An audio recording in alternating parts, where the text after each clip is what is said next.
Again for, Wait. okay. Okay, go. Okay. Well, thanks to everyone for joining and sharing this exploration. And this is an area where I have a lot of personal interest in my whole life. I've always had a little lab and a bunch of gadgets and instruments and trying to do things with energy uh, and understand electronics, electricity, software that drives it. All these sorts of things. Um, and it was an area where uh, Audley, had a very strong interest, and he had his meditation room was as much a lab and full of machines and healing devices and other types of tools that he had picked up over time that were basically electrical tools or electrical devices that looked at the energy of the body or the subtle impressions of energy from a lot of different things. And he was very fascinated with dowsing, with the radionics machines. He somehow or another, he kept coming up with these things, and he would buy more and more of them. And I never did really understand where he got them or where he found them, but he filled up his meditation room. And I had an apartment a couple of blocks away, and he filled up my apartment with all these gadgets and things. And so we were constantly exploring how they worked, and he would frequently want to know how they worked. And a lot of my background in engineering was reverse engineering technologies. And so, basically we would take a device like a disk drive and figure out how the manufacturer had built it, what the materials that it was built from, all of the subtle energies that were used in the positioning mechanisms and servo systems, recording, reading and writing, recording heads, and very sensitive magnetic fields and very sensitive devices for energy. And a lot of them are so sensitive now that they can't even exist without being grounded properly and held. And so they're subject to electrostatic discharge, or, like when you walk across the floor, the carpet in the winter, and you touch the doorknob and it gives you a little shock. Well, that static buildup can kill a lot of modern electronics. They're so sensitive. But as Audley was looking at all of these, and where my interest always was is, can they heal the body if something's wrong with it? And then second, can they heal the mind? Can they help in that? And can they improve the meditation process? And today it's kind of gone totally crazy. I think if you search on Google, do a Google search on um, meditation apps for phones like Android or Apple phones, and it returns about 75 million or 74 million hits within a tenth of a second.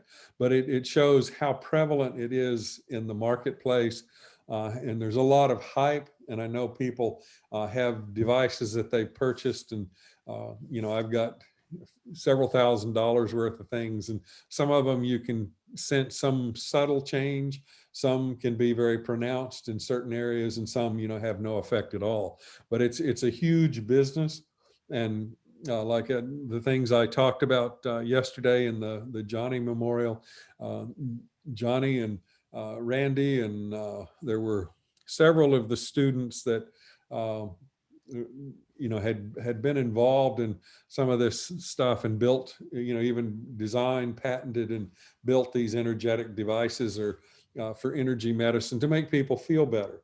And one that had been real prevalent with, I know Johnny and Randy Zeisnis did work on it with Claris Transphase International. It was a company set up by a gentleman, Roger Williams, in Petaluma, California. And they had sold a product called Q-Link for many, many years. And you can see them everywhere. They start at about $100 and go up, but they balance your energy when you wear them. And when Audley was around, we had these, the Blue Force, and he had ordered some of these devices from England and brought them in, and he always brought them over and said, figure out how it works, and can we make them? Can we do them? Can we raise, build devices, raise money to help, get a building and do all that stuff? And so that was part of what was driving it.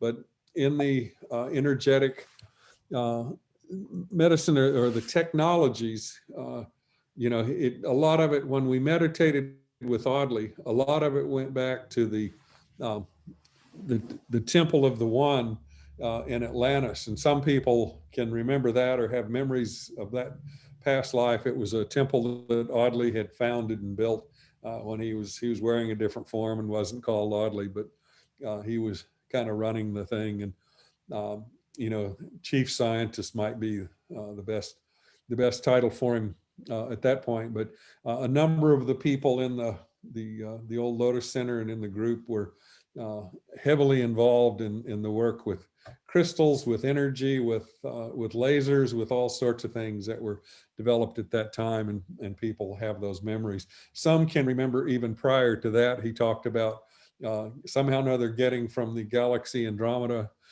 to this current galaxy on planet Earth, and a great group of people or beings came with him, and you know, and that was a part of what he saw as, or vision as the formation of the group of people. And so I think it's not surprising that we're all, you know, have interest in this area, and we like to try things, and we like to know if they work. And we all have different motivation perhaps for why we want to explore these things. But in general, it's to either feel better physically, feel better mentally, or improve meditation, or improve mind, improve anxiety, reduce blood pressure, you know, things that might be meditation oriented, or it might improve. And so I've continued to work with that and have a small engineering company and do that. And Johnny and I worked closely for a number of years on different projects, and traveled and set up suppliers in Asia, and had a lot of devices made. Some of them ended up working very well, and really you could just hold them, and they would calm people down. And there were studies on some of them, but not rigorous studies. They were more in the borderline woo-woo type magic, but energy devices that did help people in some ways and help some people much more. You know, if you were further out of balance and you held some of these devices or wore the pendants or various things, it could bring you into balance. But once it kind of neutralized and stabilized, it often doesn't provide additional improvement or enhancement. So we'll do that. And before we go much further, you know, I'd like to do just a brief meditation. And so if we could do that, it's like, remember the teaching, remember why we're here, remember the guru, and then let's focus our concentration at the top of the head. Move your attention there with your breath.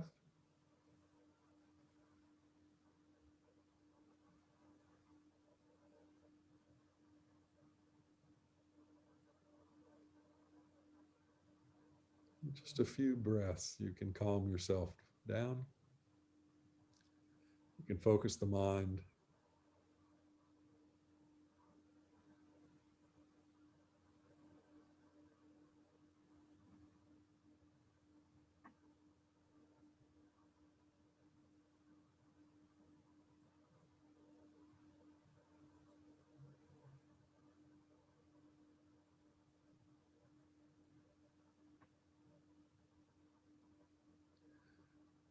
As you relax, remember the teacher, the teachings, the lineage that we're a part of.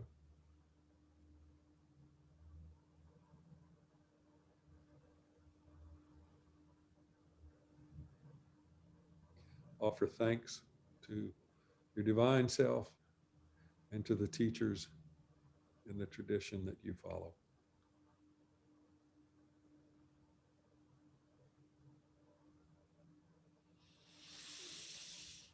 Okay.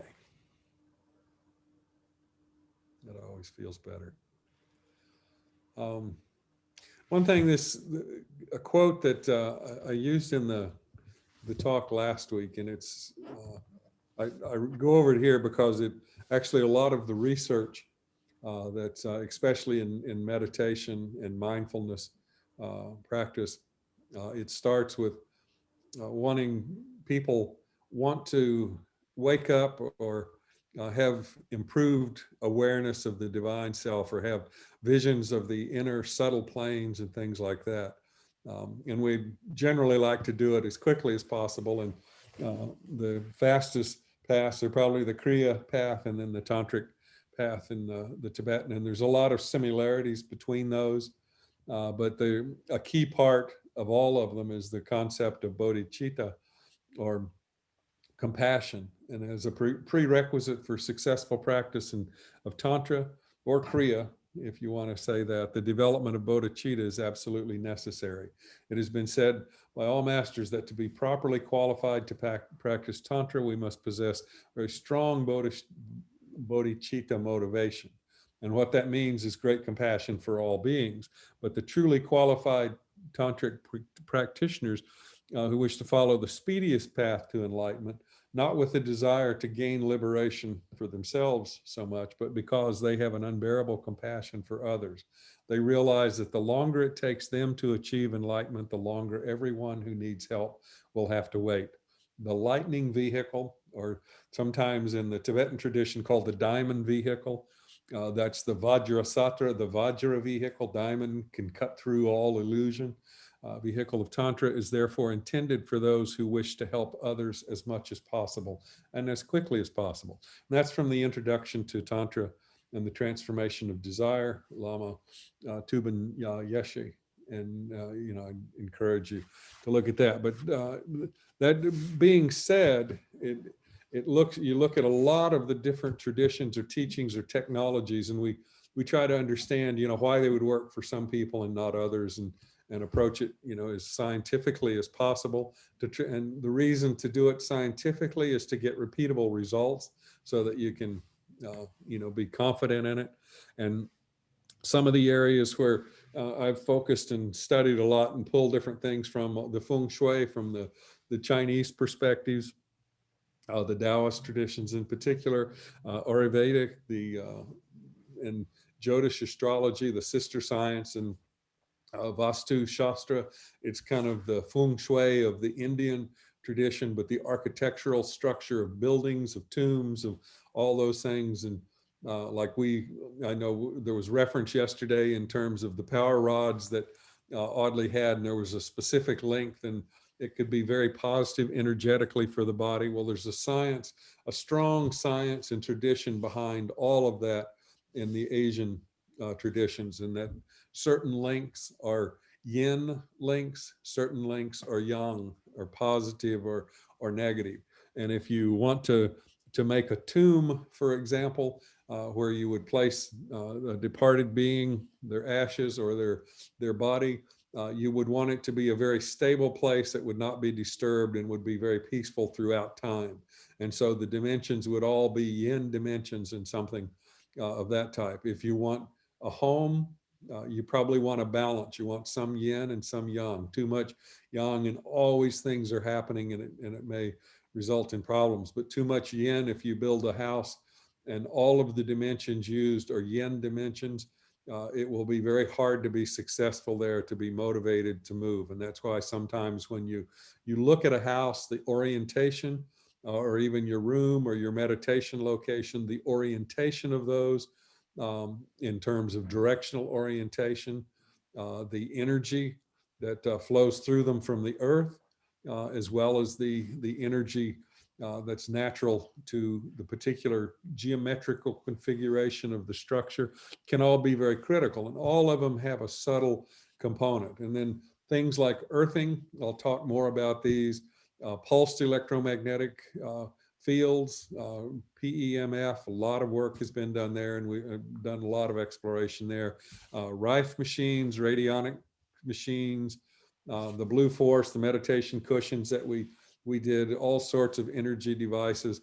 And then through Johnny and some of the team that I met through Claris and Transphase and through the Institute of Noetic Science, IONS, we found that ultra pure materials have very unique properties. And we know this in general, like you see silicon on the list, and ultra pure silicon is turned into chips, and that produces cell phones and computers, and allows us to even have this discussion remotely. And like the sensor, even in the camera, all those are silicon little cells, and they can activate by light and do that. But some materials, in particular germanium, which is a fascinating shiny metallic material, depending on if it's in the metallic form. If it's in the fine powder, it's actually black in color.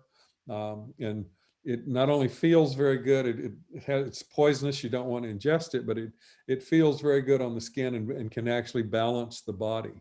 And that, in conjunction with some of the other silicon oxide compounds in particular, can be used to really balance and help a person to become peaceful.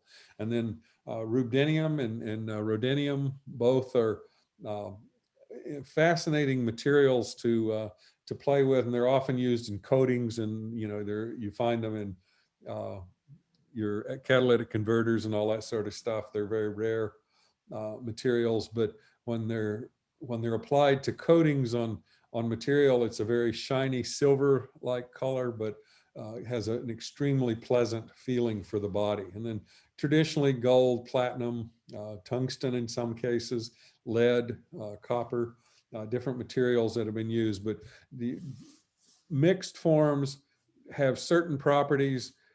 Ultra pure forms, they become totally different. When I say ultra pure, it's like 99.99999% pure material. And you can purchase these, like pure germanium is, last time I bought it in the ultra pure form, was $5,700 a pound. It comes in a fine black powder and can be utilized in lots of different ways.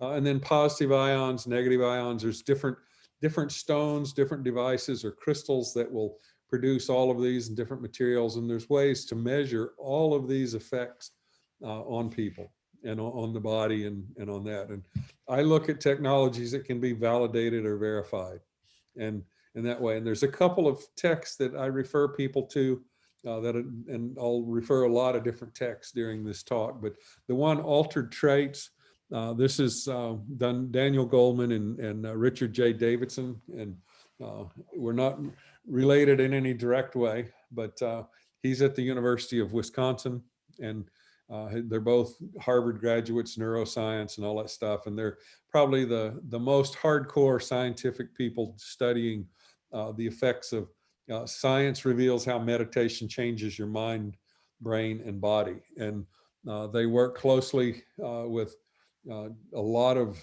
famous yogis and famous traditions, the mindfulness traditions, especially. A lot of work has been done with the Dalai Lama. They were instrumental, and some of the first Western scientists that he began to set up his science surveys around. And this book is available in audio as well as print copy. And I would, if you have interest in how energy affects the body and how it can change the body and the brain, the mind, it's an excellent place to start, and very scientifically oriented. And then another one is Yogi in the Lab. And this was written years ago. And actually when in '72, when Dr. Edgar Mitchell and Dr. Elmer Green came to Oklahoma City, and Dr. Mitchell was the 6th astronaut to work on the moon, and he ended up co-founder of the IONS group. And then Dr. Elmer Green ran the Menninger Foundation in Topeka, Kansas. And at that time, in the late '60s, early '70s, they were one of the few labs in the world that was actually studying people that were meditating. And a lot of the work that this book is written around was Swami Rama is a yogi that came and volunteered to be tested. And they did things like seal him in a complete isolated plexiglass box for 8 hours, where there was enough oxygen to last for maybe 20 minutes for a normal person. He was able to do the whole thing, to stop the heartbeat, to have great impact on his physiology by his yogic training. And so it's a useful thing to explore. And some of the reason they explore all of these is, can not only do these characteristics or these traits, these skills that are learned, that are developed through practicing meditation, through practicing yogi, and the various components, can they heal the body? Can they heal the mind? Can they lead to enlightenment? And so very, very useful things. And the one thing about Altered Traits is they point out that there's a lot of stuff out there now that's overhyped, that borderlines on discussion of magic, and it becomes woo-woo magic or woo-woo science versus reality that really works. And so there's some areas in there that are quite vague, but there's a lot of, I would say, scam, and there's a lot of very creative marketing to make some of these things really work. And this is a little section from the introduction portions of their book, but it says, on closer look, each of the studies on which these claims are based has a problem with the methods used, and they need more testing and collaboration to make firm claims. Such findings may well stand up to further scrutiny, or maybe not. The research reporting amygdala shrinking, this is one of the things that if you meditate certain ways and certain practices, there were claims made that the amygdala in the brain, one of the parts of the brain, actually shrinks in size, for instance, and that was used, they found that the method that was used, if you go look at the paper and read it carefully, the method used to estimate the amygdala volume may not be very accurate. And one widely cited study described slower aging, used a very complex treatment that included some meditation, but was mixed with special diet and intensive exercise as well. And the impact of meditation per se was impossible to decipher. So there's a lot of claims out there, and increasingly when I hear claims about things, you know, my first thing is to say, well, show me the data. I'd like to understand and explore it a little more.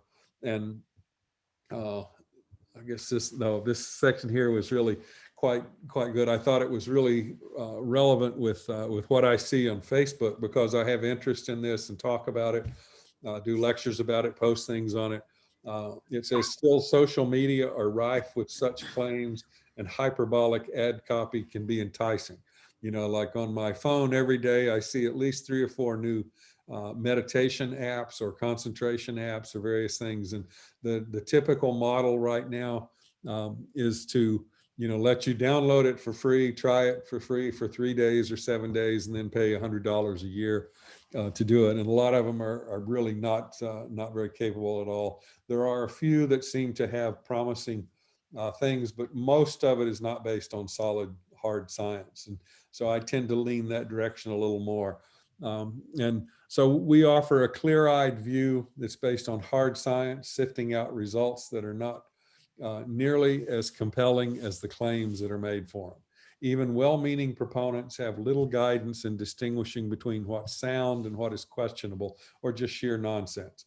Given the rising tide of enthusiasm, our more sober-minded take comes not a moment too soon. And that's from the book Altered Traits. And what they really work to define is that if you begin to make changes, that would be altered traits. It becomes more ingrained in your habitual response.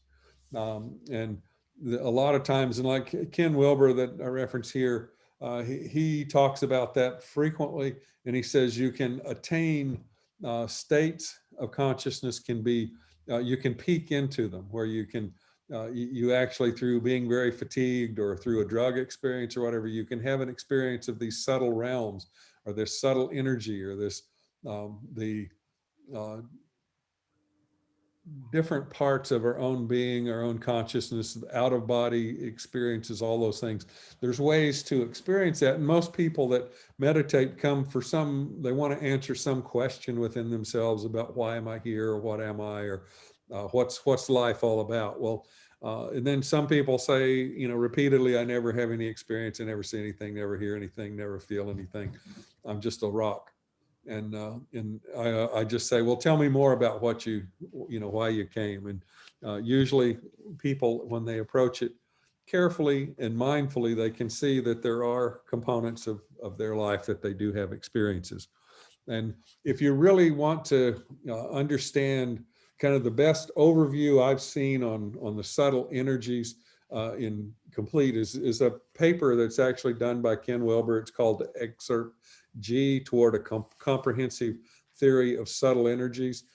Parts of it's in some of his other books, but it's about a 50-page paper. It's readily available at this link, or you can search on it little bit challenging to read and get his whole method of, understanding and I guess how the view of the world, but very useful. And he actually says that what he thinks the future will hold an increase. The future growth in economy will be heavily oriented toward subtle energy devices, systems, apps, tools, healing tools, things like that. And I see that happening. I mean, it's an increasing area of activity, and some of the companies that I've worked with or that I know the founders and owners very well. Their businesses are continuing to grow, and where they were just small, $1 or $2 million a year companies, now they're 10, 20, $30 million a year companies. Some of them are $100 million and even starting to go consider going public. And so there's a lot that can be done out there in these energy areas, and a lot of the ways to approach it. And you can learn about it and step in at any point.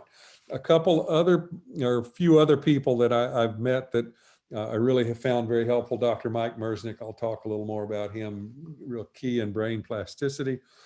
Also a lot of reference to the type of work in altered traits that's there, but it's a little different angle. And Dr. Nina Kraus at Northwestern University, head of the auditory neuroscience lab. Since I always heard sounds when I meditate and hear the inner sounds, I was always curious what caused it. How is it possible that I can hear things when there's no noise or no sound in the world around me? Because normally the auditory signal hits the eardrum, vibrates the little bones in the ear, and then transmits that signal into the brain, and I perceive it as sound. Well, somehow or another, I can avoid the ears and have sound directly, like tinkling bells or night sounds and things like that. And so as I got really very interested in how that process worked, I met Dr. Mike Merznick at a conference, and I was asking him about it because he's an otolaryngologist, or ear, eye, nose, and throat is his medical background plus his PhD. And he told me I needed to meet Nina Kraus. And fortunately, she was at the conference. He tracked her down, brought her over, and I went to Northwestern and spent a couple times, spent 2 or 3 days in their labs and learned a lot more and work on design on equipment there. And they've done some really fascinating things, and we'll refer a little more to it. And then there's 2 products that are on the market that look at brain training. Brain HQ, that's the company Posit Science developed that product, and by Dr. Merznick, and then another one, Lumosity, Dr. Paul Lee.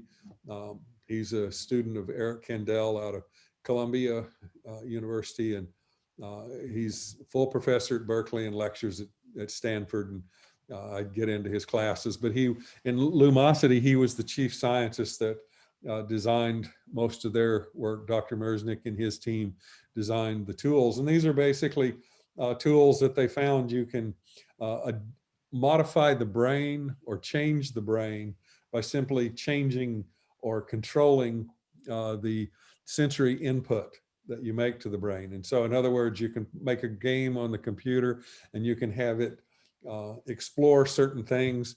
You can test how fast the brain works. You can test the quality of the auditory system, of the visual system. You can do like a 5-minute little test overview, and they can do an embedded assessment, and they can tell how fast your brain works, what the range is of your senses, and get an indication for how much you could change if you actually practiced and used the tools. And those are 2 tools. I like the Brain HQ best, but I encourage people to use them. They help to train the brain, but it's just like meditation. If you spend 20 minutes, 30 minutes a day working on it every day over a period of a year, you make a lot of change in how your brain works, how your sense perception works. And a lot of these tools that have been developed, they've been peer reviewed. They're extensive papers, literally hundreds of scientific papers that have tested the outcomes and the results, and they get consistent results. And so it's considered more hard science, or more capable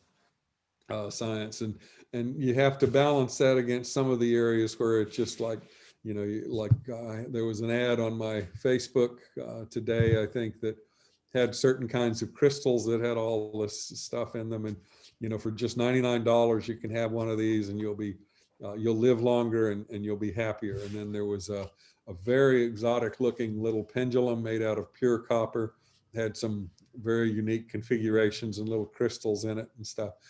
These are the things that are out there, and some of them work and some of them don't. And then kind of as a base, I always like to, keep this in people's minds. The states of consciousness, we all experience these all the time: waking, dream, the deep sleep, the turiya, or the awareness, the God self. Knowing that you're conscious, knowing that you were asleep, knowing that you were having a dream, knowing that you're physically conscious here right now, and then moving beyond that into the turiya, the oneness. And those are, again, states of consciousness. That's where we talk about waking up. The stages of consciousness growing up. States of consciousness can be experienced or peaked by practice, for example, meditation, but the stages of consciousness are earned. You have to build the performance. You can't peak beyond one or two levels. And often the stages are like hidden structures, like grammar and language. There's stages to our consciousness that we can learn and we can follow, and then we can make changes. But altered states leads to permanent traits. And if you continue to alter that state or continue to meditate and develop in a particular way, it eventually changes the brain, and it can be verified with brain scans, with neurofeedback, and a number of things. And you can verify the stages of development. And that's a lot of what this is about. Again, seek truth in meditation, not in the books, and don't believe a word I say. Compliments Audley Allison, and you can only see yourself. Okay, I just passed through this. This is some of the stuff on the concentration, but what I really wanted to get down to was the energy medicine technologies. This is another text that it goes into a lot of the theory behind the Rife machine, for example, of sound therapy, light therapy, various things, but an excellent text. And the foreword is written by a gentleman, Carl Merritt, who's actually local here in Santa Cruz, and quite an accomplished scientist, has an organization or several organizations that he's a part of, and is a leading lecturer. But you can see even in the title, Energy Medicine Technologies, Ozone Healing, Microcrystals, Frequency Therapy, and the Future of Health, and gets into some of the things with water. But I see this as one of the better texts in the market, and for an overview. And there's one section that is in the introduction by Merritt that's been very helpful for me. And if you know the scientific side of physics or the electrical theory, there's some famous equations by James Clerk Maxwell, and that were a couple hundred years old now, but they're still pretty good equations, and they work well enough to get you to the moon and make cell phones and have GPS systems. But the great Scottish physicist and mathematician James Clerk Maxwell developed the first field theory of modern physics, the theory of electromagnetism, which he worked with for 20 years or so between 1851 and 1873. Maxwell used complex mathematics, including scalar and vector potentials, which are an integral part of his field theory. Maxwell's original 20 equations were later simplified by British scientist Oliver Heaviside using modern vector analysis, and then to the more recognizable 4 equations that every physicist and electrical engineer is familiar with today. And I have a great book called Maxwell's Equations, and it simply is a whole book about these 4 equations and how you use them. But most of the way that it's taught, they simply pass over completely the fact that there are potentials in there that in most calculations for just electrical devices, the potentials just cancel out. There no energy in a certain area or things, and they zero out. And so what Heaviside did, and what is utilized today, it works in very effectively for how it's used, but it doesn't provide an explanation for what's what's really going on. And unfortunately, in this process, Heaviside eliminated the vector potentials, also known as A fields, leaving only the magnetic field, the B field, and the electric field, the E field interactions in modern version of his theory. With that development, modern medical scientists and biophysicists are typically unaware of these potentials and their possible impact on living systems. British researcher Professor Cyril Smith has convincingly shown that these potential A fields affect water, while British biologist Maywin Ho demonstrated how magnetic vector potential fields have a pronounced biological effect in alternating genetic materials, even in the absence of magnetic fields. And so, you know, as I began to pursue this and try to understand why is it that the current technology or the current theory, even in quantum mechanics, why is it that they're not showing some of the subtle energy effects that are key to what happens in meditation, or is what's described in the hype, sometimes overhyping of all these applications or devices that help us improve what we're doing.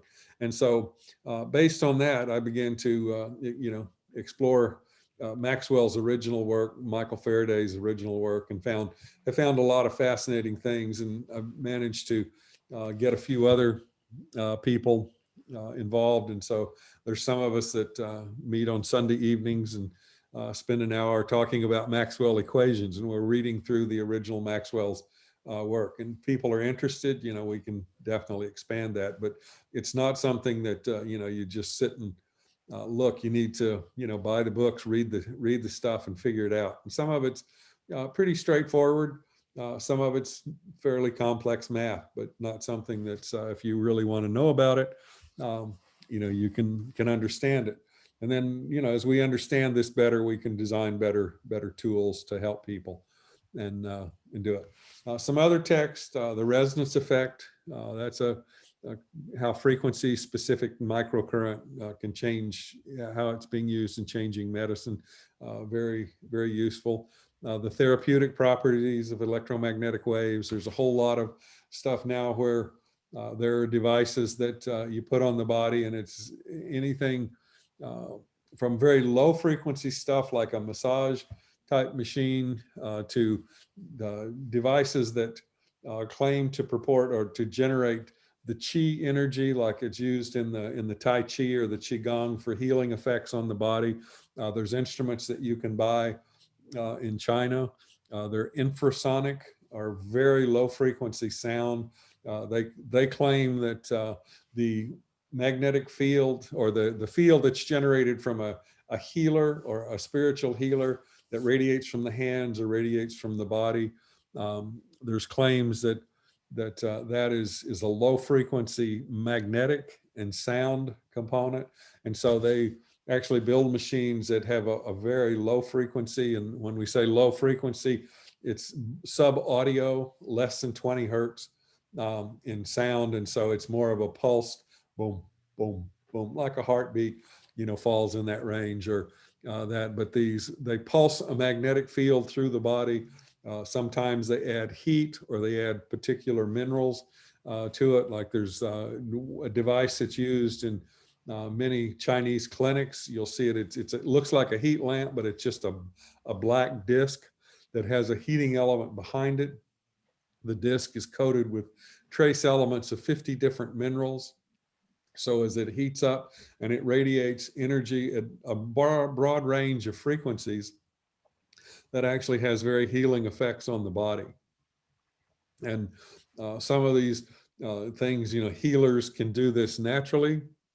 The machines can do it electronically and aid in that. And so if you don't have don't have a healer handy, you can use the machines.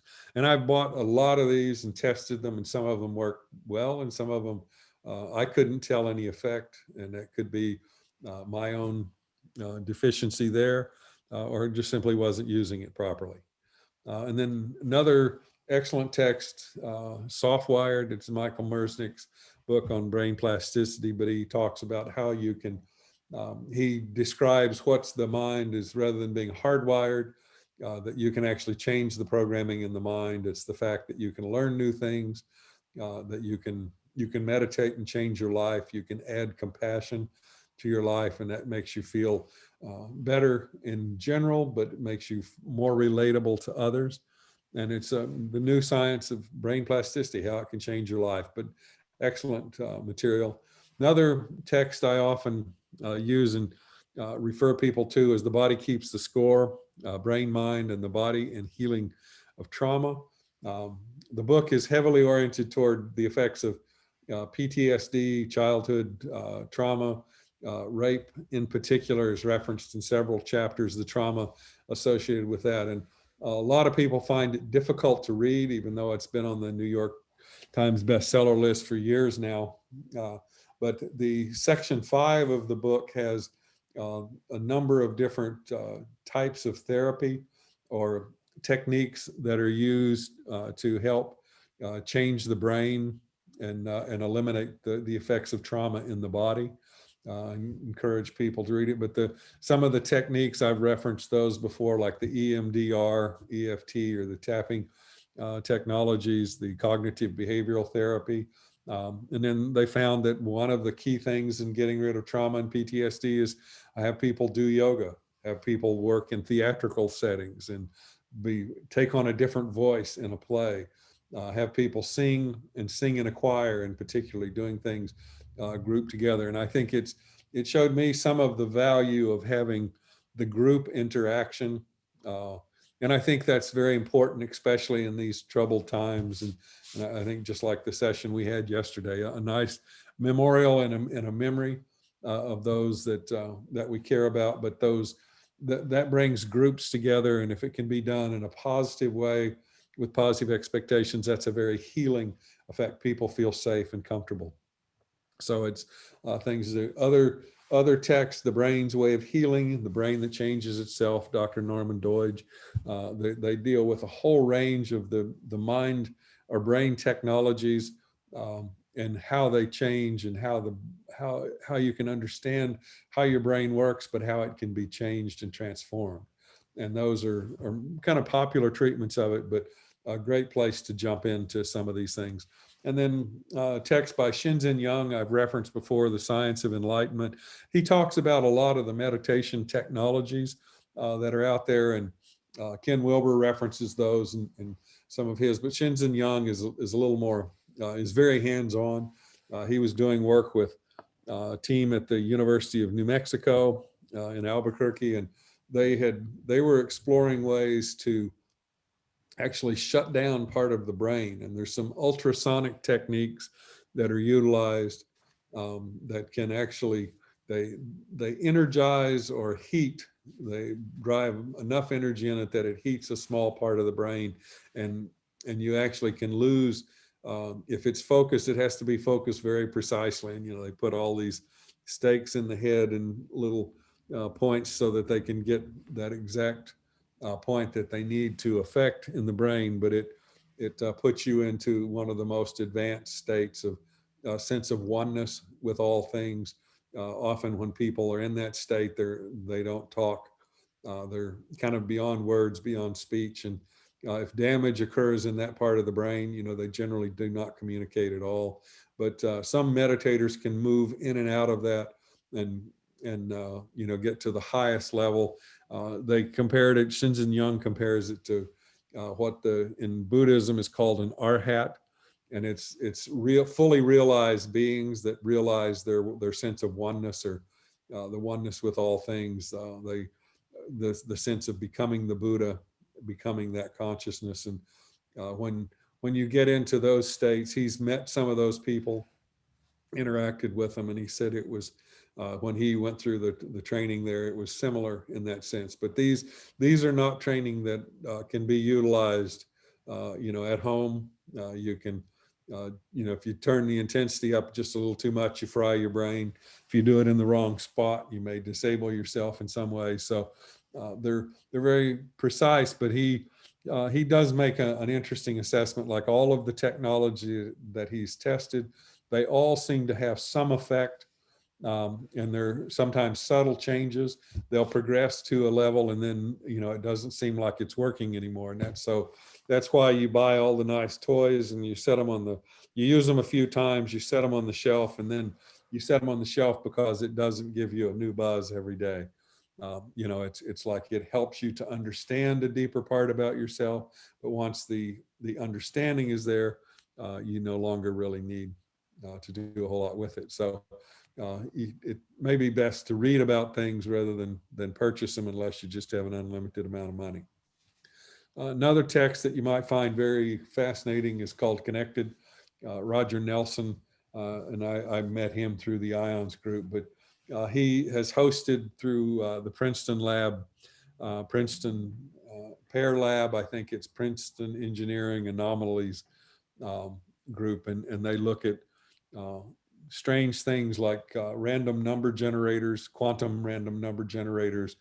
They found that there's a variation in the output of randomness in the devices based on coherence or the connectedness of people. And they have a global network of these. And we're actually working with a team right now on a project to duplicate some of that. If you have more scientific, you know, orientation, evidence for psi or psychic phenomena, these are a collection of some of a new book this in the last year or so, but some of the best papers in the industry or in the market about that, and true scientific research. And they sort through and look for very subtle effects and things, but get results that make a difference. And then Dr. Dean Radin from the Institute of Noetic Science, he's written a number of books, Real Magic, Super Normal.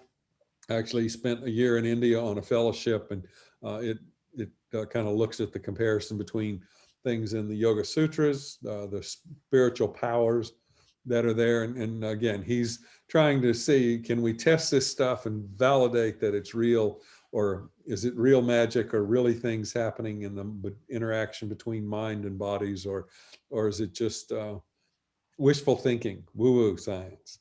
And he also wrote The Conscious Universe. And I think I've referred to this before. You see the picture of the spoon there.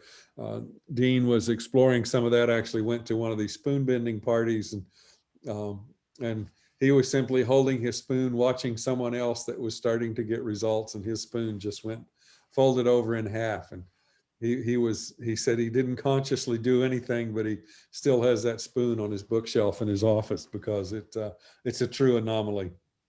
But I encourage you to read all, you know, his works. They're very comprehensive, very thorough, and written for a layman, but you know, it also address the science and the research that goes into it.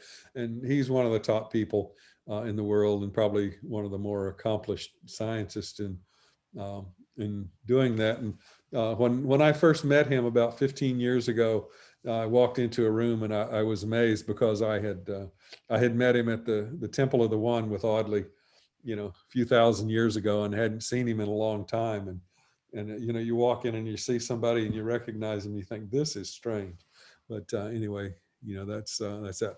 Okay, the plasma ball I showed you just a little bit about, and there's several experiences or experiments that have been done by the Institute of Noetic Science, and they do things with healers, with psychics, with mediums, they with all sorts of things, but they test all kinds of things. And the plasma ball came up as an outgrowth of a project where they used a photon source, single photon of light heading toward a double slit. And you can, some of the work with Bell's theorems, Bell's inequality, you can predict what will happen and how the impact will occur. And you can validate some of the principles of quantum mechanics, or some of the basic things. And in their single photon experiences, they found that there were a few monks that they tested that could simply stop the beam of light completely and prevent it from going through the double slit. And then in others, they did a number of variations on it, but they could actually see a mind-matter interaction. And they were looking for other ways to do it. And the plasma ball that I showed you earlier, the plasma streamers, when you look at those, and I won't go into detail, but you can concentrate on those streamers coming out of the ball. And if you put your hand on it, it makes a grounding point, and it goes right to it.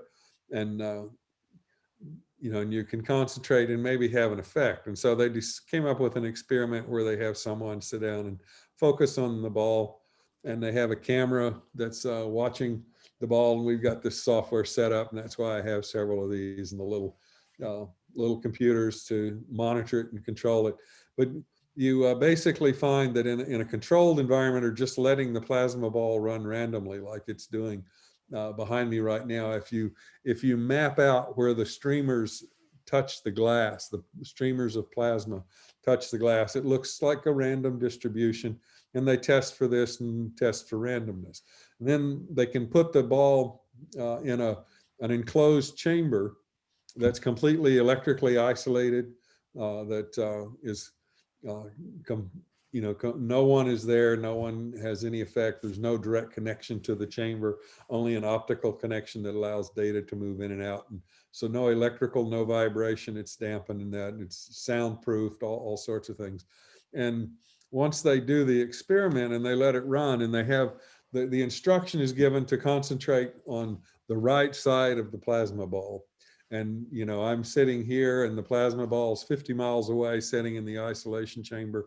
And you concentrate on one side, on the right side of it. And in comparison to the controls, you get a buildup of a lot more of the plasma streamers going to it. And this is data from the demo of it that was some of the first stuff done. Now we're trying to build additional test setups, test stations, and look for mind-matter interaction. And this is just a way to demonstrate it. But once people can see that the mind can be utilized to change or conform to transition matter, then it makes it easier for the mind to believe that it can change its own states, that it can eliminate its own anxiety, that it can improve itself, it can improve intelligence, it can improve the speed of operation. And as Brain HQ, like a lot of their studies say, once you develop some of these skills, you permanently change the brain back. And the theory behind all of this is that when you're born, the brain is basically unmapped, and it's generating lots of new neurons constantly. By the time you're 1 year old, it has eliminated half of the neurons that are there. So it's adapted and modified to the environment.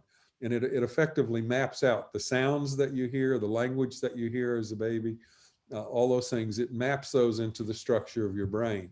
And then you begin to see things in the world, you see objects, and then you're trained and conditioned by your parents or caregivers to know where your nose is, where your elbow, where your ear, all that stuff. It's reinforced until you get it right. And then, but once you build that pattern or map the pattern as a child, like they found that in the first 12 months, if you're exposed to 5 or 6 languages at one time, and native speakers, you will naturally speak all of those without an accent. If it happens before 12 months old. After that point, there's a pairing that happens and elimination of a lot of the neurons. And so if connections weren't made, it's kind of hardwired in that sense. Or previously it was thought that it was hardwired completely. That's the brain.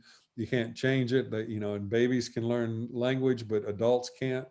And you can't, if you take that to the extreme, you can't learn anything new, but then you find that you can begin to make changes in those subtle patterns.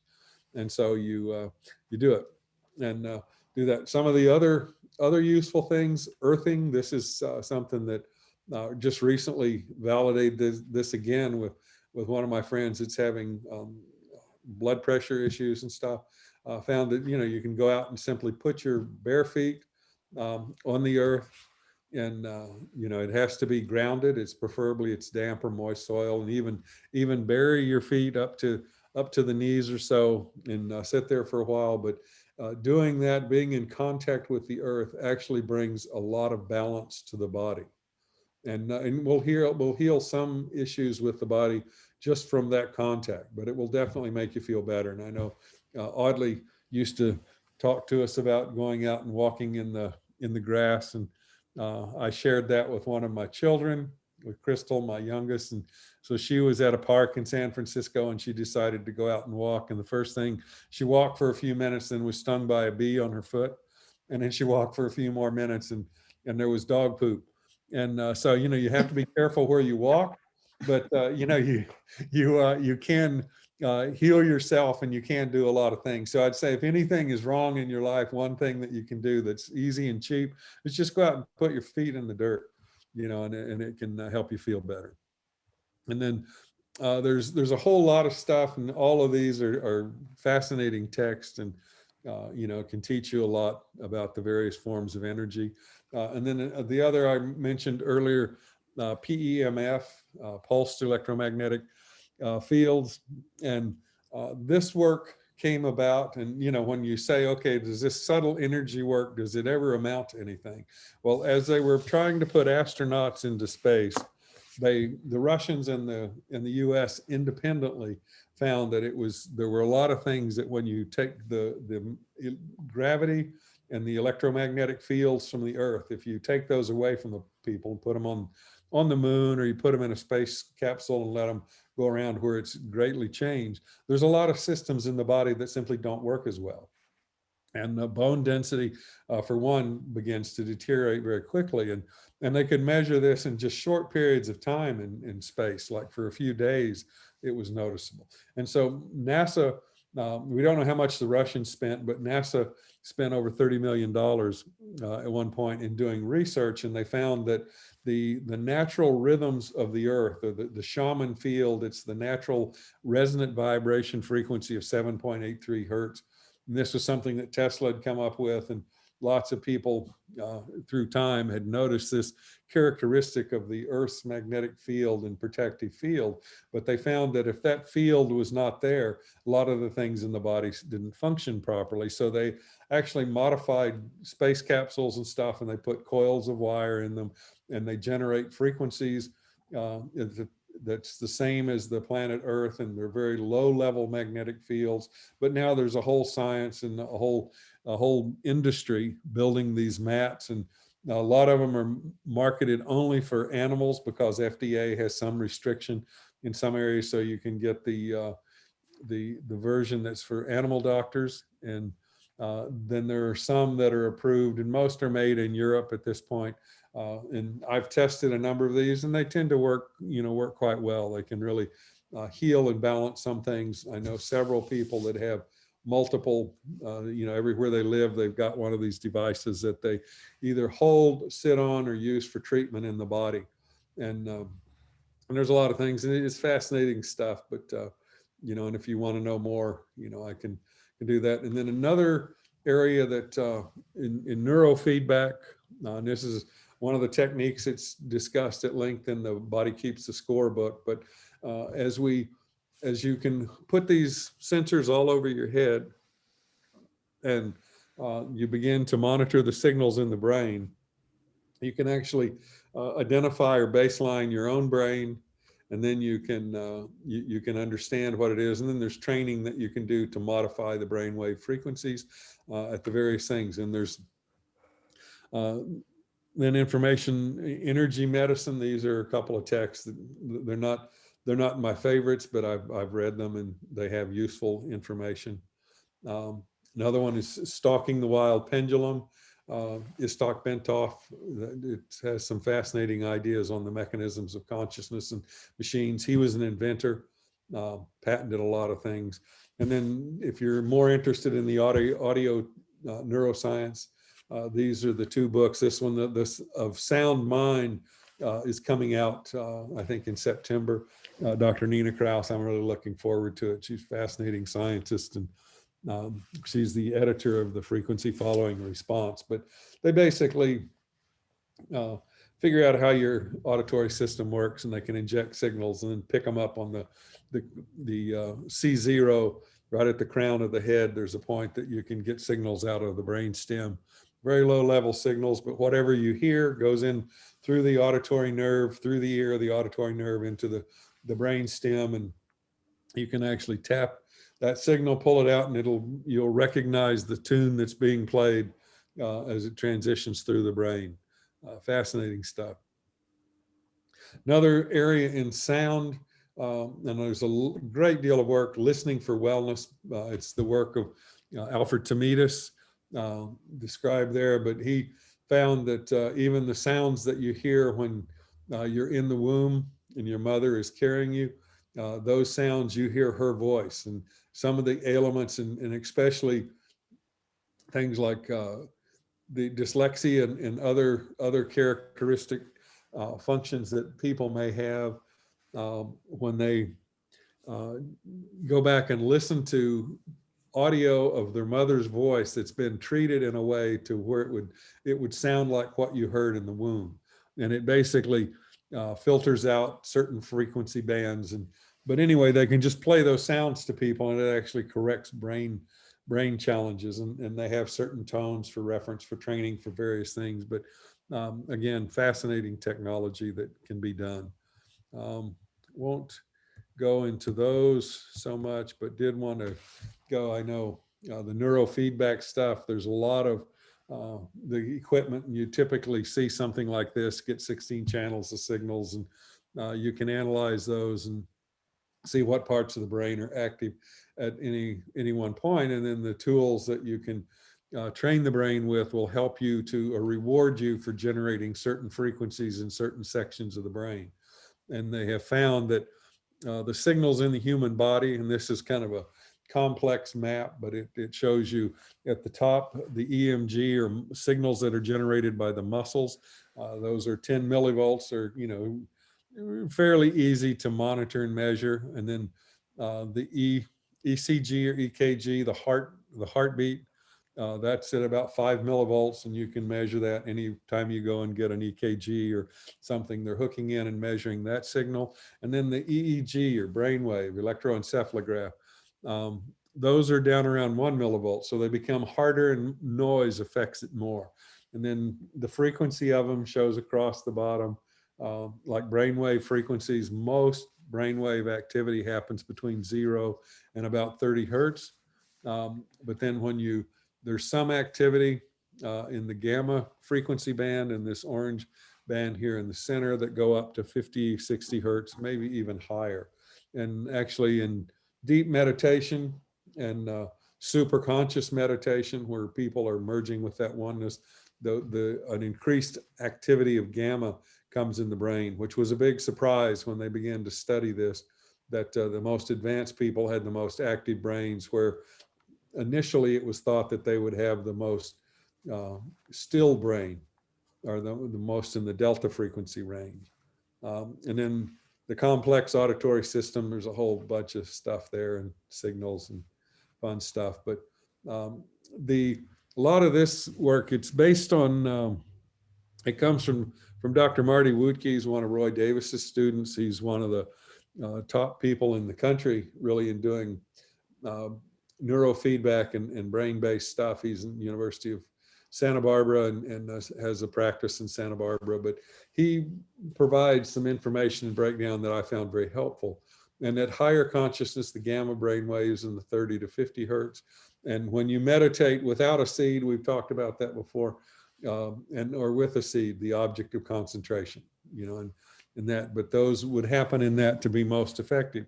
And then the contemplation, it's balanced of all brainwave rhythms, concentration, deeper level of concentration, frontal lobe activity, it's predominantly beta brain waves, 15 to 32 hertz. Sense withdrawal, pratyahara, when we begin to do that, like we do our beginning meditation technique, and we say sense withdrawal, let's listen in. We're simply turning off sense perception to the world around us, and that generates a much stronger theta wave presence. That's also the presence. If you are predominant theta waves, it's when you're daydreaming, or when you're in a state of reverie and thoughts are just passing in your mind without external stimulus. That's generally the same thing. And then gives you a little bit of a picture on some of the others. But the overall frequencies, the delta 0.5 to 0.4 hertz, theta 0.4 to 0.8, alpha 8 to 12, low beta 12 to 15 hertz, and then the true beta range 15 to 32, and then the gamma 30 to 50, and sometimes higher.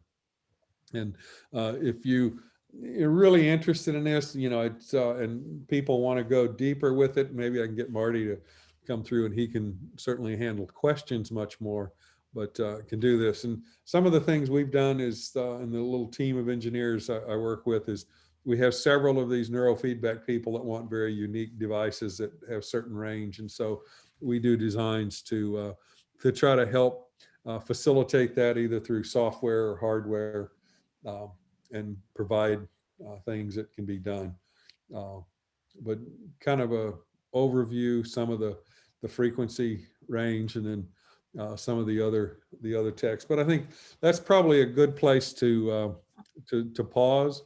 It kind of gives an overview of the whole area that I consider, energetic medicine, or energy technologies, and a way to do it. It's kind of a lot quickly, but I'd be curious if we take a short break, or we can just go into questions, either one. Any comments?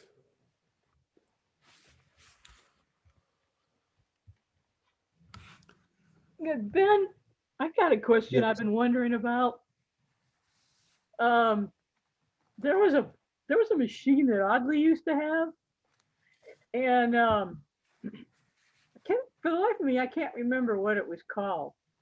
And it was kind of a square box, and it had square pads. You could put like one in front and one behind your body. Right. It was a healing machine. Do you remember what that was? Yeah, I do. In fact, it was broke a few times and I fixed it. But it was basically, they're small magnetic coils, and the control box generated various frequencies. And there was a table that had frequencies for particular ailments within the body. And there was some of them, I think, what did he call that? A dithermy, maybe? There was some that I think it was. Yeah, some that just had magnetic fields, some that had heat and magnetic fields, and there's a lot of variations on that. And there's just a great range of hardware out there. I mean, you can spend literally, there's devices. I was looking the other day, and there were $18,000 devices for this PEMF, and I know the ones I bought were $6,000 devices. But a lot of these things, they can help with specific things or with certain things, but it all reminds me of like in the book, The Body Keeps the Score, in dealing with trauma. He says none of these techniques seem to work for everybody. And so, if you try a technique or try a practice, you try it and you see if you get any results. If you don't give up and say none of them work. You try one of the others, because the science is still fairly new on a lot of the technologies today. And the things that you may need, it may, each thing that you use, each tool, device, or whatever, may have some subtle effect, but combined, they have a very powerful effect. And so, you have to, at this point, kind of craft your own healing. There's another text that shows that very well. It's called The End of Alzheimer's. Dale Bresden at the Buck Institute, actually right next door to the Institute of Noetic Science, Northern California, big institute, but they have a model of Alzheimer's that's much different than most of what the world thinks. They say it's caused by a whole number of factors, and he says most treatments they do, he calls them monomedicine or monotherapies. They give you a pill and everything gets better, and we're accustomed and trained in our society to do that. But a lot of chronic conditions don't have that mode of healing. It's not like you just give a pill and there's no more cancer, or you give a pill or a shot and there's no more anything. It's just like that. Their model is that, he said, it's more like you live in a house and you have a hole in the roof. And he said if there's just one hole in the roof, the pill might work. You patch the hole and so the rain doesn't come in. But he said a disease like Alzheimer's, or most chronic conditions, he said with Alzheimer's, they know there's at least 36 holes in the roof, and maybe as many as 45 or 48, but they've done enough research that they know there's not 100. And so they focus on those. And if they start working on any particular area, they say doing one remediation or one treatment may have a little effect, but the more you do, and they found that when you get up to about 10 or 12 of the treatments or the functions, like change your diet, maybe do some exercise and walk, and maybe do some brain training, you know, the more of these things you do, the more holes that you fix in the roof. And so it starts getting better, and it starts showing cognitive performance improvements in Alzheimer's. But it's the same with most chronic diseases, like, you know, like diet, you know, it's not just how much you eat, how much exercise and all that. It's a whole combination, plus your psychological components. You know, if you've been traumatized as a child, or abused as a child, or abused throughout your life, it's going to be real hard for a lot of people to not carry extra weight. Those are some of the things that they found through the research. And so you fix multiple things, you know, and that's why diets typically don't work so much. Those are often, you know, just eat this magic food, take this magic supplement, do this single thing, and it's easy. And, you know, you'll lose 50 pounds and you'll be great. Well, consciousness, or the body and the mind, don't seem to change in that way so much. So we learn more about it, and we change in whatever way we can with subtle techniques. Does that help? Yeah, that dietary machine, he years back, I went to the gynecologist and I had an exam, and she found a cyst on my ovary. Yeah. And it was a decent sized cyst. She decided to just keep an eye on it for 3 months, Yeah. and then come back in 3 months and check it again. So I went to Audley, and he gave me that dietary machine. He worked on me. Yeah. Then he gave me, and he used the machine on me, and then he had me take it home with me. Yeah. And I'd use it in combination with meditation twice a day, the way that he told me to meditate. And when I went back in 3 months, it was completely gone. Yeah. Never came back.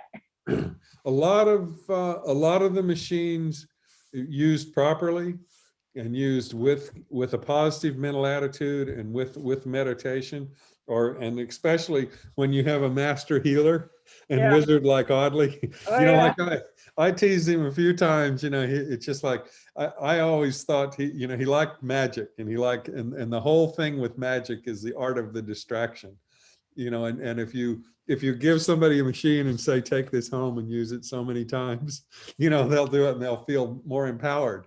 You know, he could just say, magically, you're healed.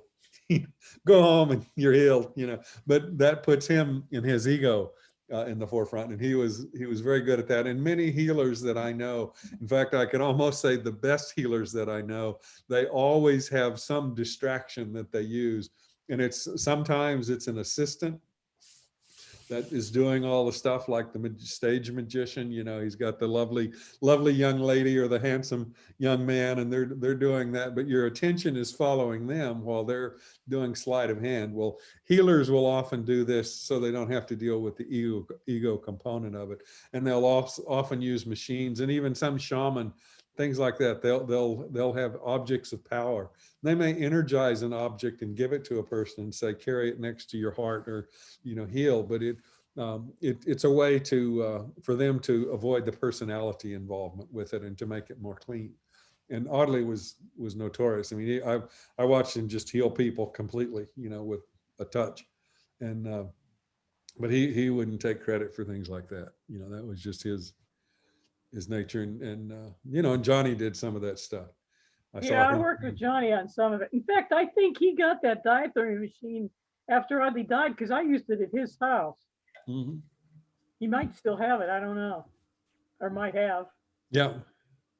He had a lot of that stuff. He had a whole storage building, you know. So, you know, we'll see. Any other questions? Yes, Ben? Yes. This is Helen. Many years ago, when I was going to the Lotus Center, I bought a copper rod. It would, you know, collapse or slide one into the other. Right. And I still have that on my headboard. Yeah. But I don't remember how to use it. But when you were talking about the metals, I remembered we spent 2 nights, I think, at the hotel, the Frank Lloyd Wright Hotel in Bartlesville. And it has all this copper in the windows and the banisters and the towel racks and just everywhere. Yeah. And I felt so good after Yeah. we left there, Right. like it healed my kidneys or my liver or something. So anyway, I still have this rod on my headboard. What do I do with it? Well, the rods were used, like there's specific lengths that were utilized. And if you got the length just right, it could be used as a wand, and especially for healing. And it can extract energy or direct energy. And it can be very positive if used properly, or there are ways to use tools like that to withdraw energy and make a person sick. And so that's why Audley was usually very careful. There was a wire on the rod that often had a little wing nut or wire nut on it to ground it, so that it wasn't doing it. And there was a period of time we did a whole bunch of those. We made a bunch of different tools for things and people and healers and for dowsing and all sorts of things. And without knowing, if I saw the one that you have, I could probably tell you something about it. But there are a lot of the tools that can be real helpful. But at the same time, they're tools that help focus the mind to use energy. And if you go to a crystal shop, for example, they'll have a lot of times a range of crystals that are cut to a certain length and a certain size and have points on them that are used by healers for various things. And you can use the crystal energy, or you can use the dimensional energy, the geometric component to it. And then like sound bowls, there's all kinds. It's literally a multi-billion-dollar industry now, making these things. But there's a lot of them, and some of them have very useful benefits. But like I tend to take the hard line approach that is like, well, does it? There's a couple of I guess rules of thumb. One is I have a fungus that grows in my toenail. A lot of people have this, it's quite common. So if it's going to really be powerful and heal, does it fix the toe? Does it heal the fungus? And so everything, and Johnny and I, we were going all over China. And that was my first question to people. They'd tell me about this new gadget they'd made. And I said, how does it work for toenail? Oh, I'm sorry, it doesn't help there. And so you do that, but it's just like you have some standard that you apply to it, so that you can determine how effective it is and how well does it work. And some of the things, like if you develop real skill with it, like a wizard can use a wand and, work magic, literally manifest things, or, impart energy to people. They can heal them, they can make them sick, they can curse them, they can bless them, that sort of thing. So, I just remembered. Yeah. I just remembered another thing I bought at that time was an ozone right thing, and I had it in the bedroom, and then I found out it was making the wall behind it black. Right. But there's a picture there, so I can't take the picture down. It's been years. Right. There's a lot of the tools like that was the negative ion generators, and those tend to make people feel very, very good. It's like after a rainstorm or a lightning storm in particular, the air feels very fresh because of ozone in it. But it's a very active thing. But it does. One of the negatives of that, if you don't ground them properly, it does cause dirt or dust to collect on the wall behind it, because it charges it, and so it attracts particles, and so all these things are there, and then there's negative ions that are very positive, good for you, and then positive ions. In China, they make a whole range of there are little red beads, white beads, kind of ivory beads, some blue ones, but they're made out of different materials, but they all produce positive ions. And I couldn't understand when I was in Taiwan with Johnny.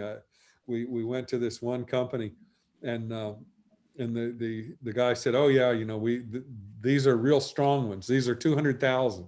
And so he was putting numbers on it. And I said, "Well, how do you do this?" And he went and got some instruments and brought it in, instruments from Japan, and they could actually, the materials were slightly radioactive, so they produced a high concentration of ions, but they made some people feel very good. But they made them into bracelets and stuff, so they might, you know, introduce radioactivity into the body. You know, it's just like all these things you have to do, but there are instruments and scientific studies on a lot of this stuff. But, you know, it's just like approach it with common sense and with a, you know, save your money in some cases. Hey, Ben. Well, Yes. Oh, go ahead. Go ahead, Helen. no, I was just wondering if I should make an effort to get rid of that black stuff on the wall so I can take the picture down. Oh, it's just dust. I mean, it's soot. yeah, Yeah, it's, you know, it's soot particles or dust particles. You know, and the only way you can get it down, you might be able to wash it off, but you probably have to paint it. And Yeah. at one point there was everybody in the Lotus Center had these negative ion generators. We were getting them, you know, we found them somewhere, and then what was it? Sharper Image started selling them. And the first versions, they all generated these problems on the walls and the things. Then later versions, they realized what was going on, and so they had a grounding plate that goes with them, and then you have some strip that it collects all that stuff, and you take it out and clean that rather than clean your wall.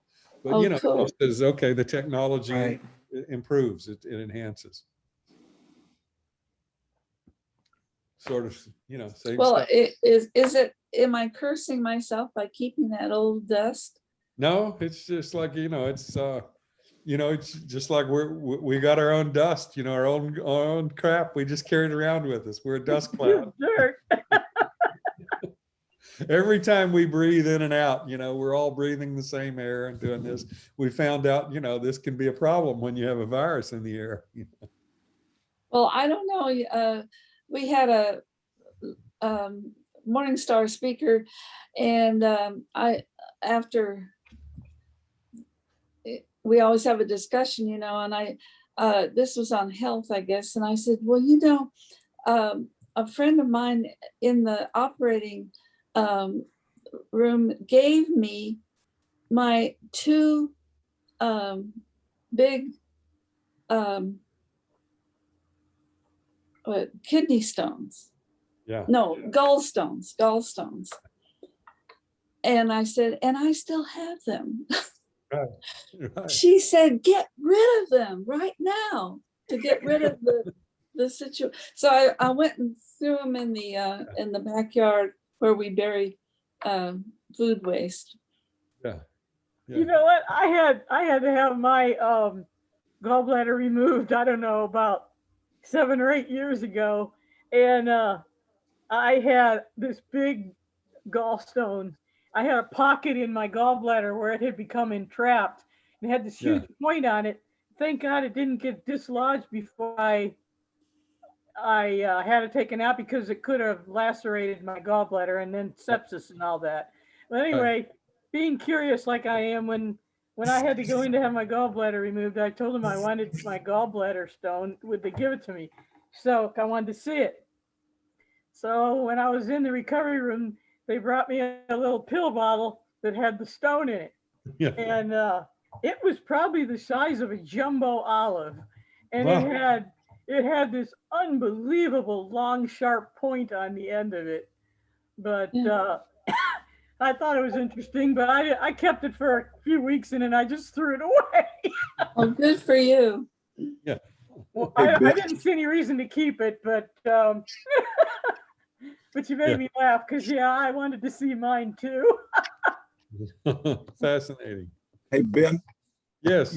you were talking about dowsing. When I was a kid, I was with my grandfather one time, and he was going to drill a water well out in the country. And he hired a local guy who was an old Indian, and he showed up with a willow branch that was, you know, shaped like the peace sign, and he held. And I was walking along with him, and I was next to him, and that thing just started twisting in his hand and pointed straight down. Right. And they drilled and found water there. Yeah. And you know, my grandfather was just like, okay, this is just what we do. Right. And I was a kid, and it was just like, okay, that's just what they do. But I think back on it, and it was really amazing. What's at work there? How does that work? It would be an interesting study, you know, and I haven't seen anything on it, but I've had experience. My grandfather also was a dowser. My dad was a dowser, and he also had the skill It's called map dowsing, where and he worked a lot with a group out of the Pentagon to find lost military planes. Uh-huh. And he had top secret clearance and all that stuff when he was working and stuff. And when a plane would go down, he would get psychic impressions and use a little dowsing tool over a map and would isolate it. And I can remember at one point, there was a plane that went down in swamps in Louisiana, and they'd gone off radar when it went down. It went into the water. It couldn't find it anywhere. And there was a call. I was in high school at the time, but it was I thought it was a sergeant, but one of my Dean Radin told me, he says, no, all those guys are colonels. But a lot of them have worked with it. And there's been a lot of work around the dowsing and stuff. A lot of it's still classified. Some of it has been declassified recently and published as the Stargate Project.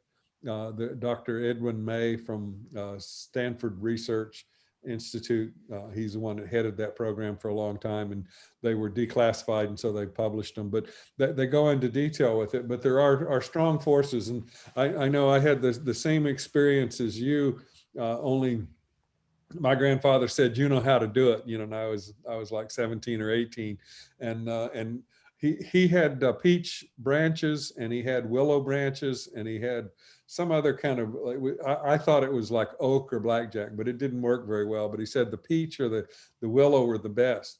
And he was trying to demonstrate some of this. And he said, there's a water line buried out here in the back of this barn.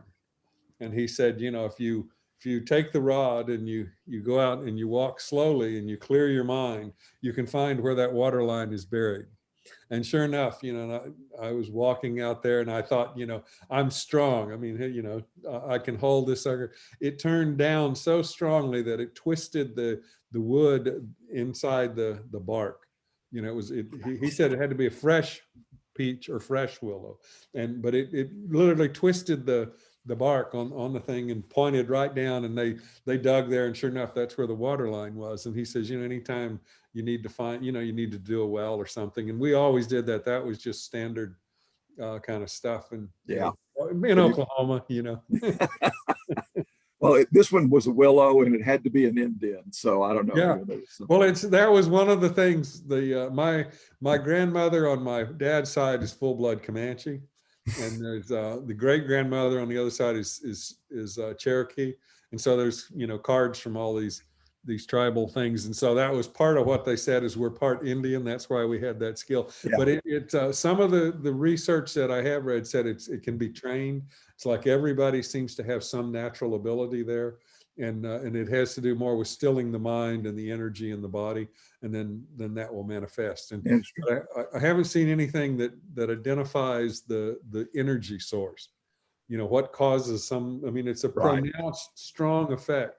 And you'd think it's an ideal way, but many of these, they work great when you do them in the field or you do them, out, natural doing. You try to put them under standard rigorous conditions, and they're very challenging. There's sometimes subtle effects, but anything that doubts the capability, the self, the mind, the exposure, ego, all those things, like I don't want to. It doesn't work well. And so that's the challenge that the scientists that I know that study people that have these skills, they're always looking for people, like Dean Radin says in that book, Real Magic, his most current book. He says they're looking for Merlin class magicians to test, because they want, most of the people, the population in general, everybody they test has some subtle ability that they can register, and they can show odds against chance are really quite pronounced, in terms of this ability being able to happen or demonstrate.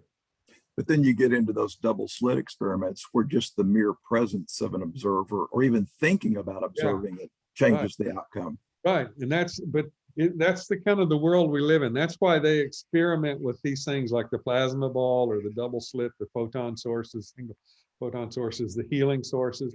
Like there's one project right now they're doing, and they realize that when the human body, when you sit down and like we meditate and we say, fill your body with light.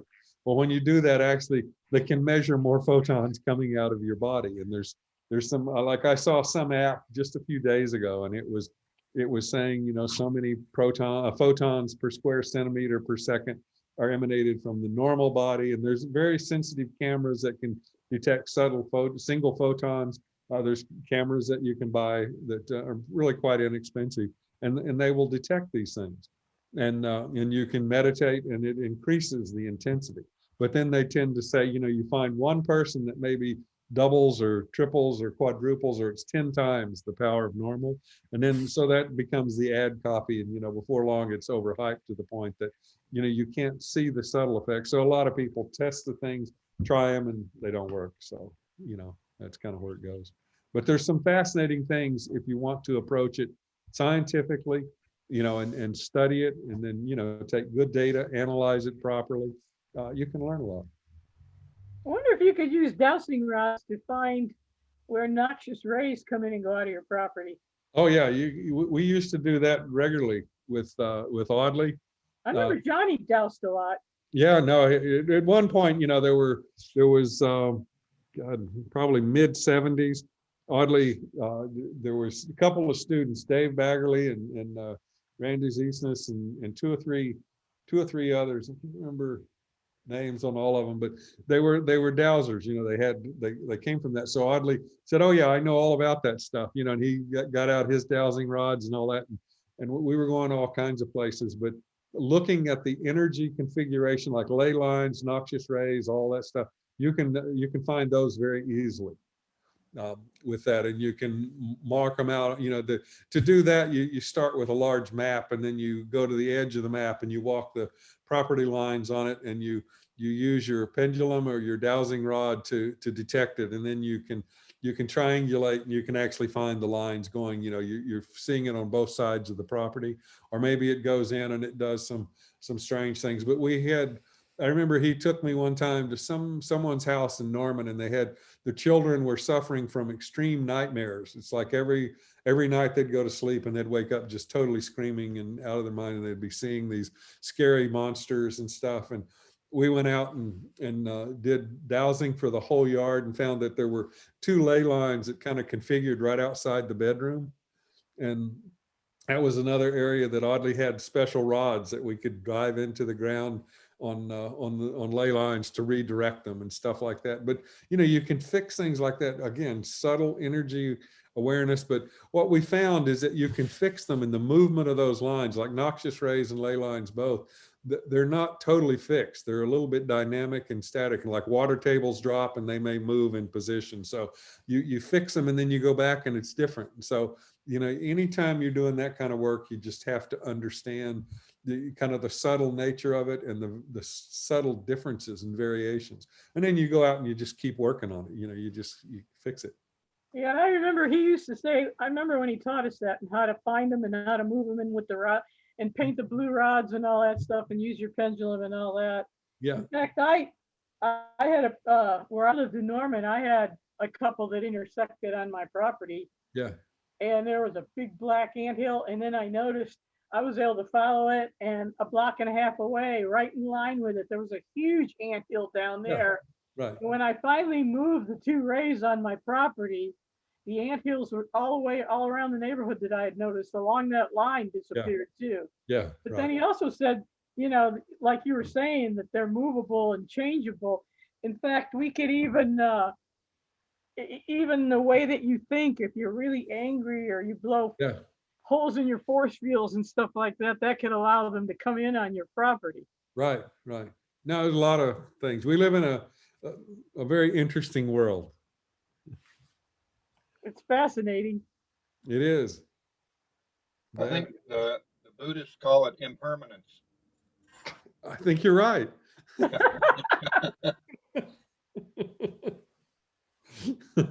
I have some Buddhist friends who talk that way.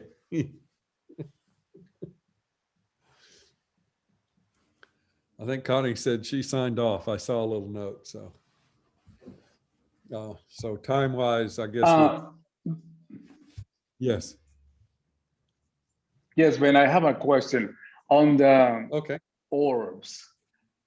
Now it's, we see things through the new cameras, all the cell phone cameras, is that actually something on the phone that is causing that to really show, or is actually now that we have more capability through the cell phone camera to capture things that we didn't used to capture before? Or what you know about orbs on pictures and videos and things like that? I know some people that say it's all a function of the optics in the camera and the processing. I know others that claim that no matter what type of camera you use, and there are some places like Randy Ziesness, his farm out somewhere around Stroud, Oklahoma. They've done a lot of photos there, and he sees them as well as photographs them. And sometimes they're just massive amounts of them. Other times there's just a few. I've seen them at different places.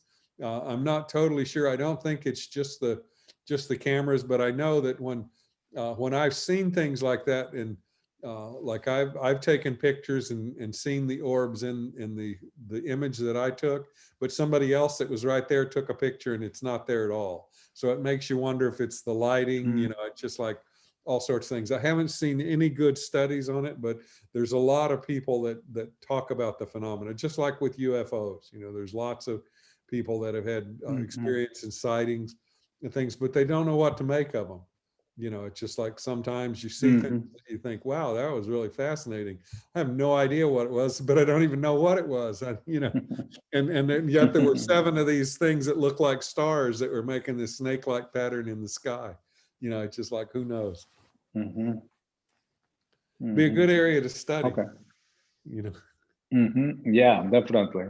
Yeah, I just say, if you take an area, anything you find like that, if it fascinates you, start experimenting with it, and see if you can find out what causes it. Like there's a fascinating thing in there's a couple of desert plains in the world that are like they're dry lake beds, and they're completely flat. But around those, there's one in California, and it's been studied extensively because they find that large rocks move around on it, and so they go out and they go once a year. Like there's a group at Hampshire College that comes to this place in California, and they simply photograph everything, and the big rocks move around. And it looks like they move by themselves. And they've been studying for 20 years, and they found that it looks like one of the things that happens, they thought the rocks were moving by themselves, but if you got the right weather condition, a layer of ice will form right on the surface. It will condense, and then if a rock falls down, it hits the ice, and then it slides a long ways, and then it stops, and it looks like it moved by itself. But no, once they begin to explore it, they find more information. But there's a lot of things like that you just take time and patience and data and proper analysis, and you can determine, do I have a real effect here, or is it just some anomaly, or is there some other cause that maybe we weren't aware of, like in the ice forming in that case. And a lot of the people, like the people at IONS, or the scientists there, and most of the scientists, they're very they do very rigorous statistical analysis on things to see what's the probability of this happening versus, just a natural occurrence. And especially when you start talking about mediums or energy phenomena, healing and things like this, what are the odds against chance? And so we have healers that can heal some people, but not everybody. And like one of the things I read the other day, they hadn't found a healer anywhere in the world that could heal somebody that was with COVID, late stage COVID. And they say, so what does it mean? Well, I don't know what it means. They find healers that can heal cancer, that can do different things, but not everybody that comes gets healed. So, okay, what energy factors are at play here? And so, we study it. We study it. I study it because of the meditation aspect. I want to know, how does this energy work? What can I do? Any other questions? I've noticed a difference in ozone too. Remember Audley's ozone machine that he had? Oh, yeah. Yes. And I used to love that machine. And Right. But anyway, and I wanted one of my own, you know. But I noticed there was a difference between, to me, I don't know how to explain why, but to me there was a difference between the quality, I don't know if it was the quality of the ozone or the strength that was manufactured by the machine that actually had the glass tubes with the neon and the argon in it Yes. versus the ones that just make it electronically without the gases. Right. Right. No, very, very much different process, but a lot of it is just a matter of intensity. And the tubes that were in those, and those were used as a treatment device. It was just called an ozone treatment device by a number of, I saw them in chiropractors, you know, in the 50s and 60s and 70s. And it was very popular. It was anytime people had breathing conditions or lung conditions, they would often place it over the chest and do things like that.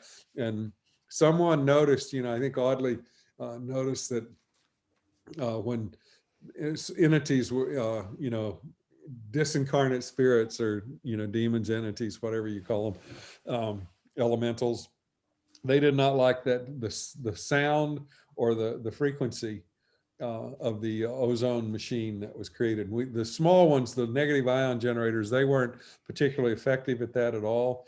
But the larger machines, and I had one, my dad had one. I know Audley had 2 or 3 at one point, and you know, they were usually at some student's house. But if there were spirits involved in some ways, they were an effective way to make it go away. But not all levels. I mean, it's just like it was. You know, maybe a good analogy is like a dog whistle. You know, the frequency range of the whistle can be very irritating to a dog, but humans don't hear it at all. And the machine is a little bit the same way. There are certain frequency ranges that are generated in that are disruptive to some entities, but not to all of them. You know, and I learned this by, you know, working with different people and doing things and take them over, and you know, some of them would sit on it. And I remember one entity that we went to a house. The entity was a very powerful entity, but its frequency simply, it would literally go sit on the ozone machine, you know, and stuff like that. So we thought, oh God, this, you know, we're looking for the magic pill, the thing that fixes everybody for everything. But it just shows, again, it takes more matching the cure for the, you know, you need the right remedy or the right antidote for the proper poison, you know, to get effective treatments. And I think the world is a little more complex than we would like it to be. We'd like just mono pill, one pill fixes everything. You know, so Ben, I have a comment to make. Yes. Well, when you were referring back to EMDR, yeah. Sometimes it's not necessarily the technique, it's the person utilizing the technique. When I first started doing it, I wasn't very good. And so it was probably more like operator error. Yeah. As opposed to the technique not necessarily working for the particular person. Yeah. So. Well, I think it's some of it, but the studies that I have read on EMDR, you know, it's just phenomenal with some people. Yeah, I've had it work in one session. Yeah, one session, total transformation of consciousness. Yep. And that's good. And I think in that I'm always remember. I go back to I went to a seminar on belief systems in health. It was done by a gentleman named Robert Dilts, who was University of Santa Cruz. He was one of the original founders on neuro-linguistic programming. And he said they thought when they first discovered that, they thought they'd found, you know, the ultimate key to the universe. Right. Because they could do the same thing, just like EMDR. You could do some people, and they would just, you know, transform one instance, and they never reverted back, never had any relapse. And he said what they found over time, you know, as they began to study it scientifically, was they found that it was a combination of the technique, the teacher, the person that was utilizing the therapist or whatever, utilizing the technique of the person, and, right. and where they were mentally prepared, were they at a point where they could accept a healing, or did they feel so badly about themselves they hung on to their unworthiness, no matter what? I'd rather be unworthy and die than get healed. It's just like, just like different people approach it in different ways. But he said when the combination was right and everything fit together, he said it was transformative, and healing. And he gave an example. He said he worked once, he'd been doing this for years, and had never used it personally with his family and stuff. And then his mother was diagnosed with cancer and was in quite a late stage. And he went in and she said, well, why don't you try that magic stuff you do? And he said, well, I don't know if it works for cancer and stuff. She says, what do we got to lose? And so, they went through one session, and he said, I'd like for you to visualize something that consumes the cancer within the body. And she says, oh, you mean like those little Pac-Man guys, that game Pac-Man? Right. Go along and eat it. And she said, she started a visualization. He worked with her one session. That was what she chose as a visualization that she liked. And she went home and she practiced for a few days, and she had the little Pac-Man. Every time a cancer cell was saw, it ate it and disposed of it. And even though that she was in late stage terminal cancer, she went back a week later and they could find no trace of it in the body. And he said, it's just like, it's easy for me to think I'm a great healer. But he said, I worked with, after that, 30 people that had cancer. And he said, it worked with about 20%, had some positive effect. And he said, we began to realize with NLP that we had about the same efficacy in treatment as a placebo. And so, if you take the normal medical practice, if you just tell people, you give them a sugar pill or a salt pill and say, this is the latest treatment, it'll protect you from anything, a third of the people will be protected from anything, and the mind takes over, and the belief actually has a huge impact on the outcome. But it transforms the body. It changes the body, it changes the mind, it changes the person to where they're not affected by that particular type of illness. And then he said, and then the standard treatments that they give people, they give them the vaccine shot or the medicine or whatever. He says those actually have, when you peel away the placebo effect, the real treatment, they consider it a good medicine if it has about 30 to 35% efficacy. And so you do regular treatments with placebo, and some of the people, the medicine didn't have any effect on the body, but their belief transformed the body. You can get 70 or 80% efficacy. And he said that's considered world-class in healing.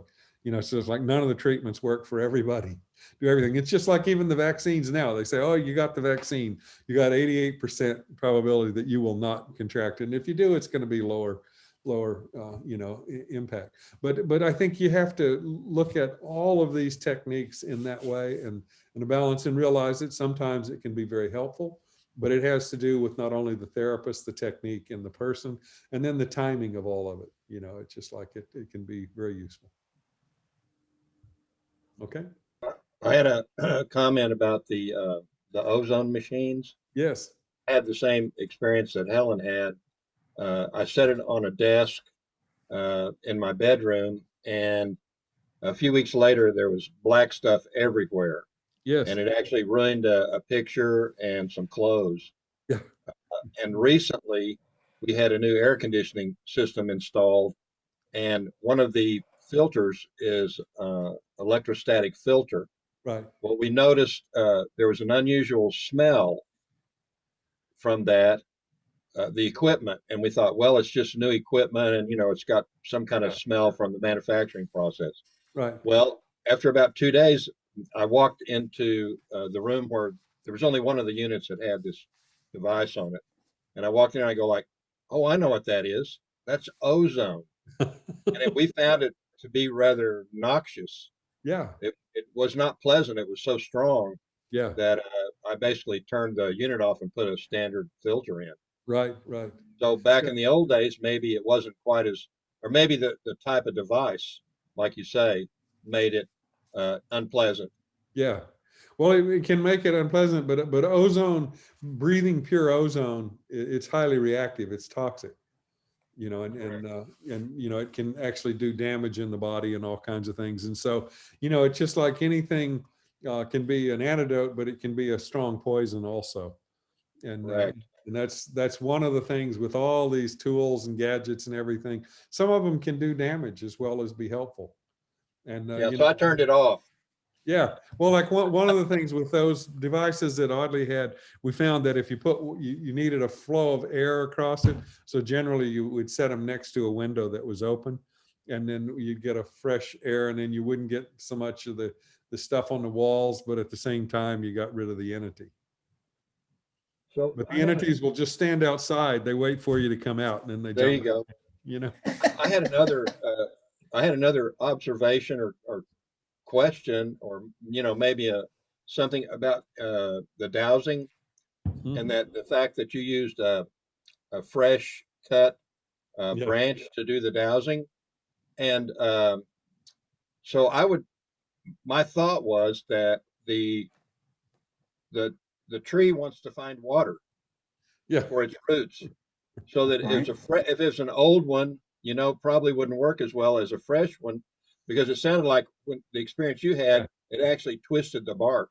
Right. So the tree was looking for the water for its growth. Yeah, that's a good way to, that's a very useful metaphor. There you go. Yeah. Well, I need to break at this point and pick up some stuff. So I'm going to have to sign off, but thank you for joining. Thank you. Thank you. Good. More questions about this stuff, or, you know, I've got tons of information I'm happy to share. Thank you. Thank you. Okay, well, thanks. We'll Bye. talk to you later. Bye-bye. Thank you, man. Thank you. Bye. Thank you.